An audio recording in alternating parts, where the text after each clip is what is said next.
Bax, məhsullarda belə bir hal əmələ gəlibdir. Saralır, tökülür. Yəni, bu aprel ayındakı hava soyuq keçdi. Ona görə də məhsulda bax, belə bir vəziyyət alındı. 3000 manatla bu mineralını ondan sonra küpeyindən xərc çəkmişəm.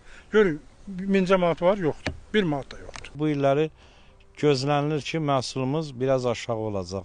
Siyələrin sığortası da var imiş, biz gec bildik. Aqrar Sığorta Fondunun məlumatına əsasən 2025-ci ilin təkcə aprel ayında kənd təsərrüfatında 13 milyon manatlıq məhsula tam və ya qismən ziyan dəyib. Aqrar Sığorta Fondunun idarə heyətinin sədri Fuad Sadıqovun sözlərinə görə 2025-ci ilin əvvəlindən artıq 26 milyon manatlıq istehsala ziyan dəyməsi ilə bağlı müraciət daxil olub ki, bu da 2024-cü ilin eyni dövrü ilə müqayisədə 2 dəfə çoxdur. Ölkədə 1,8 milyon hektar torpaq, əkilən torpaq sahəsi olsa da, bunun yalnız təqribən 25% sığortalanır, yerdə qalan 75% isə sığortalanmır.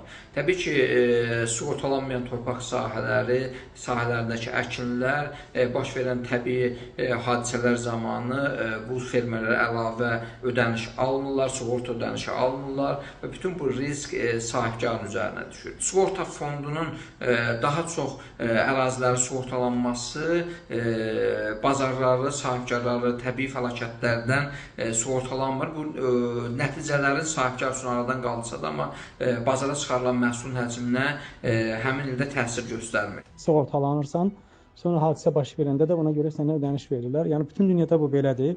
Bütün sığorta növlərində də belədir. Aqrar sığortadan başqa, avtomobil sığortasında, digər sığorta növlərində həmişə belədir. Bizim fermerlər üçün də aqrar sığorta yeni məhsuldur.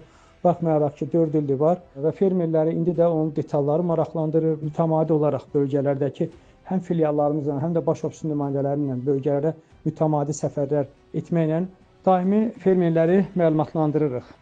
İstənilən halda təbii fəlakətlərin ən ağır təsirini fermerlərlə yanaşı alıcılar da görür. Çünki nəticə etibarilə bu bazarda qıtlığa və qiymət artımına yol açır.